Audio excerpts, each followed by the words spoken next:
Most parts of it are fun, but then I just get, I just needed some sleep last night. And I got some sleep, but I think it was my own fault that I stayed up on the phone last night. So, but this is wonderful, and I can't believe the feedback that I've been getting. So it's been good. Yeah, absolutely my dream. I mean, I dream to be #1. It's just a great feeling that people like my music and that they're responding to it.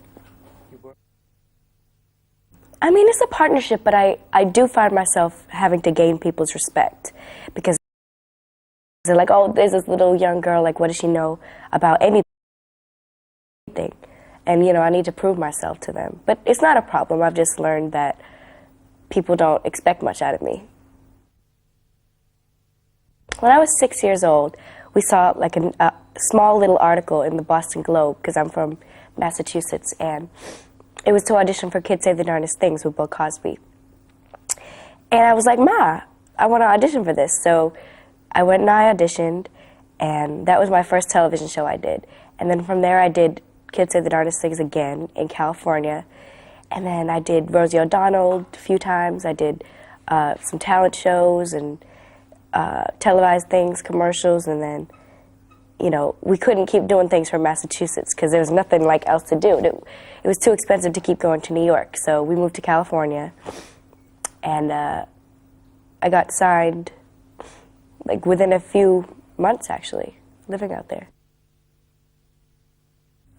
I was so young, like I was just like, I would sing in front of anybody, so I was just so excited that people like were liking it. It was like no other feeling, and it was really cool. And I was like, wow, I get to see myself on TV, and I get to do what I like to do. It was great. We recorded last summer for like 3 or 4 months, and it was so much fun. We did it in New York, LA, and Miami. And I recorded with some great producers and writers, and I got to write 3 songs on my own. And it was just like everything came together perfectly. And it was the album that I had dreamed of making. It wasn't like that bubblegum pop that some other record companies had wanted me to record. It wasn't too urban, it wasn't too pop, it wasn't this, it wasn't that. And it was everything that I had wanted.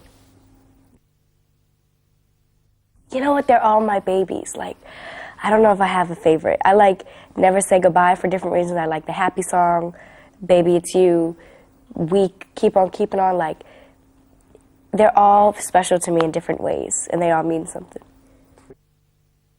I take the songs that I write from real life experiences. If I don't have a reference point to something, I can't be singing about it, whether I wrote it or not.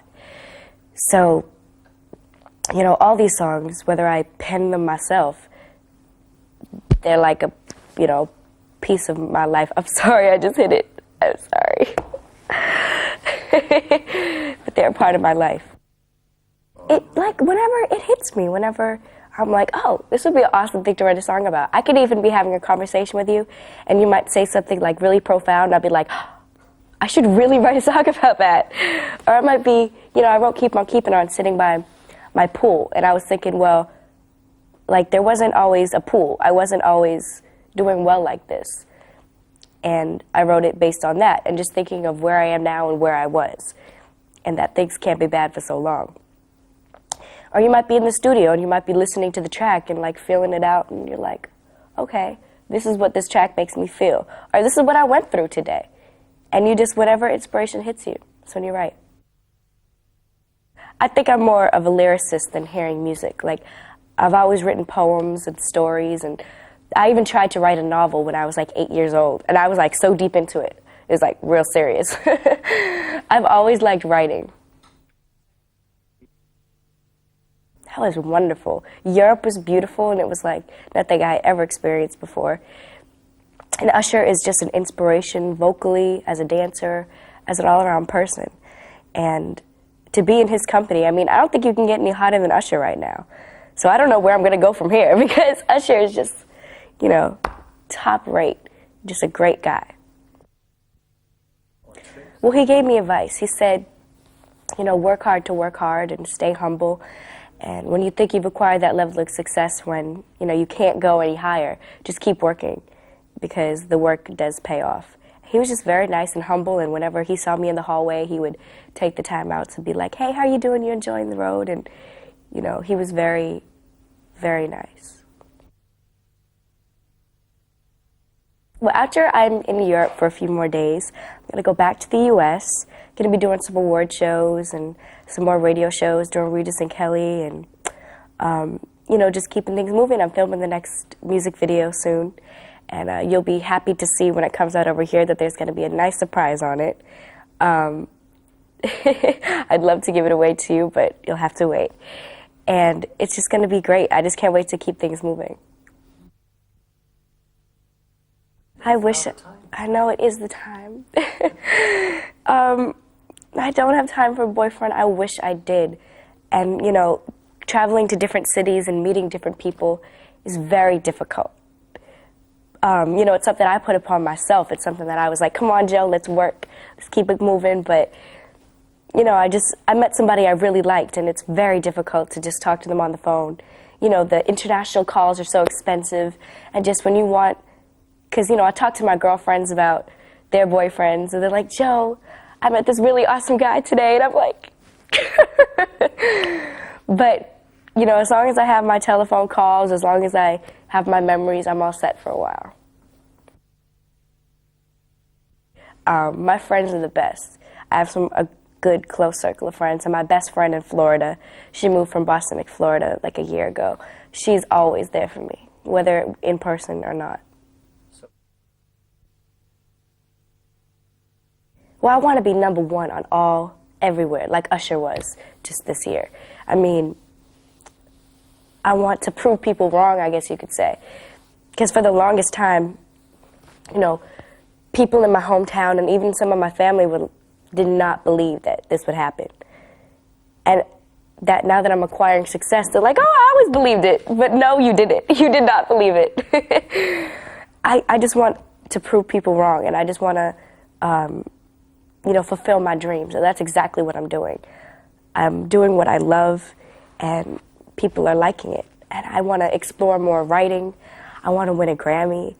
I want to see more of the world. I want to make a difference somehow. I don't know how I'm going to do it, but I will. Yeah, I think it's just for every young woman, like growing up and being a teenager and trying to find out who you are. But for me, it's a little different because I'm growing up in front of a camera. But I've always liked to be in front of a camera. I've been a ham. Like, I like to be in the spotlight, and I like to, you know, this is what I love. So I think it's just something that everybody goes through at one point in their lives. And I've always been a little more mature, so, I mean, I don't know how to take that. But as long as I have my friends, and I have guys, and I have my family, I think I'll be all set. When I'm not doing this, I really do like to meet new people, especially people my age. And when I'm home, I love to hang out with my friends, see movies, go shopping, or just like walk along the river, because I live right on the Hudson River in New Jersey. So I just like to chill out. I like to go to the grocery store, actually, to be honest with you. I get so excited about going to the grocery store because it's such a normal thing. I just like to walk down the aisles and be like, wow, cereal and canned food. I don't know why. Absolutely, SWV, 1993, I believe. I'm so glad that we had that addition to the album, because it completed the whole thing. We brought some of the old school with the new school. And I mean, it's not that old school. Like, some people who are older get offended when I say old school since it's early 90s, but to me, it's old school. So it was a great addition, and I'm glad that I got to work with the same producer and writer that did the original version, so we could keep it true to the original form, but, you know, put my own twist to it.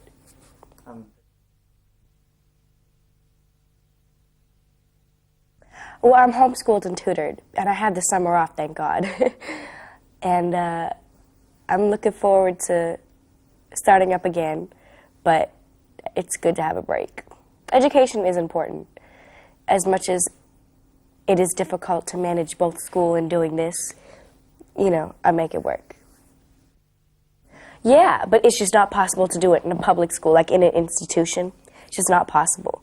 the school that I was attending was public and they were not going to work with us. So it's good that I have my tutor who teaches me like full curriculum, full New York State curriculum, and it's very accommodating. It's just my own. I don't know, I've always been kind of mature and just been able to carry on conversations and whatnot. I don't know. I think the people around me are definitely my guide. I have good people around me. With my record company, my mother is my manager as well, my dancers, they're always protecting me for different like things. My mom is protecting me to make sure, you know, the industry people don't affect me, and you know, my dancers are making sure the guys don't get me, and they're just, it's a great support team, and they really help me out. She was a professional church soloist, yeah. I guess, you know, when I was younger, I heard her singing around the house, like singing Broadway or singing opera, and I guess it rubbed off on me a little bit.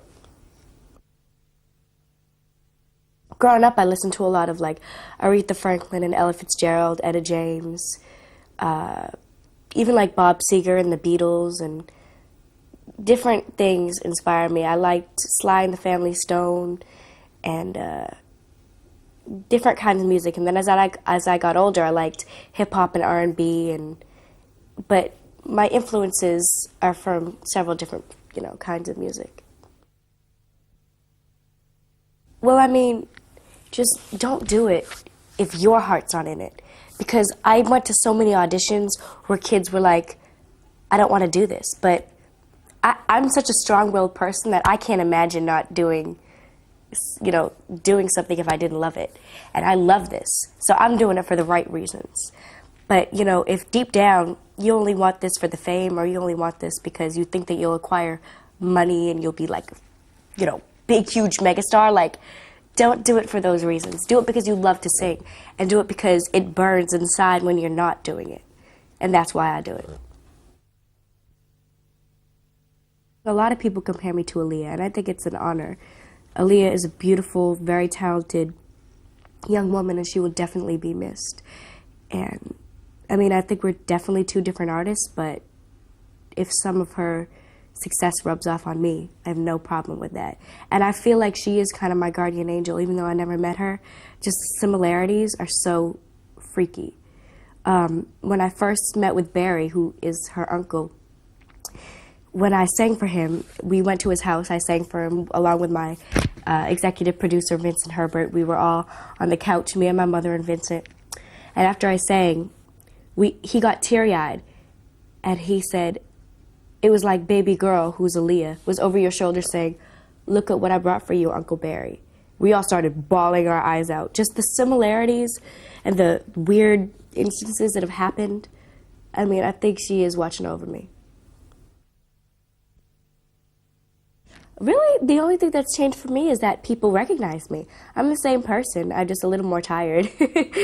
And just the way people treat me, the way guys treat me, and the way girls treat me too. I mean, you know, I find people trying to be my friend or hang out with me just because I'm Jojo. But it's just, I guess it comes with the territory. And that's the only thing that changed for me. Like I said, I'm not rolling in money. I'm not a big diva. I don't ask for much, just some food and like some time to sleep. And I'm all set. If she sees me that I'm getting tired, she'll be like, you know what, we need a few hours to break. And it's definitely helpful, because sometimes I can't say that because I feel like I could work for hours, for days, forever, because I am that person who will push myself. So it's good to have her there to be like, you know what, she needs to eat, she needs to sleep. We can't do this right now. I think the silliest question to me is like, do you like to do this? Of course I like to do this. I love to do this. I wouldn't be doing this if I didn't like to do it. That is the craziest question to me. Like, why are you asking me that? You know what I mean? I am so strong-willed that I could not do something that I don't like to do. There have been so many silly questions, like, I don't know, just asking me about different artists, and like they want me to say that I don't like this artist. You know, I try not to disrespect anybody or step on anybody's toes, because everybody needs to be respected. You know, I respect Britney Spears. She's a great artist. She's a great dancer, and she is very entertaining. So don't try to get me to say anything bad about anybody, because I won't. So I think that those are the two kind of silly questions that I get asked a lot.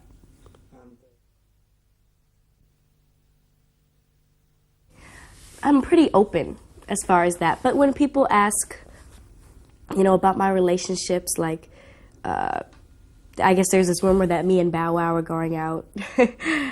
You know, when they ask about things like that, I get a little upset. But, you know, I understand. If I was an interviewer, I'd be even more probing. I'd be like, so what did you do on this night? I'd probably be the same way.